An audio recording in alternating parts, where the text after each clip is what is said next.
বিসমিল্লাহির রহমানির রহিম। শুরু করছি পরম দাতা ও দয়ালু আল্লাহর নামে। সূরা বাকারা আয়াত 18 হইতে 23 পর্যন্ত। এর অর্থ পড়ছি। তারা বধির, বোবা ও অন্ধ, সুতরাং তারা ফিরতেও পারবে না। অথবা তাদের দৃষ্টান্ত যেমন আকাশের বর্ষণ মুখর ঘন ঘন মেঘ, যাতে রয়েছে অন্ধকার, বজ্র ও বিদ্যুৎ চমক।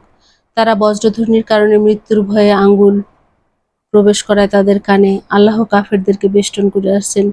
বিদ্যুৎ চমক মনে হয় যেন তাদের চোখের জ্যোতি কেড়ে নিয়ে যাবে।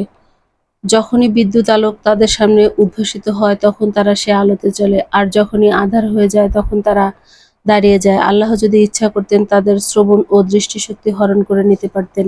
নিশ্চয়ই আল্লাহ সকল কিছুর উপর ক্ষমতাবান। হে মানবকুল, তোমরা ইবাদত করো এবং তোমার প্রতিপালকের যিনি তোমাদেরকে ও তোমাদের পূর্বপুরুষদেরকে সৃষ্টি করেছেন। হয়তো তোমরা মুত্তাকি হতে পারবে।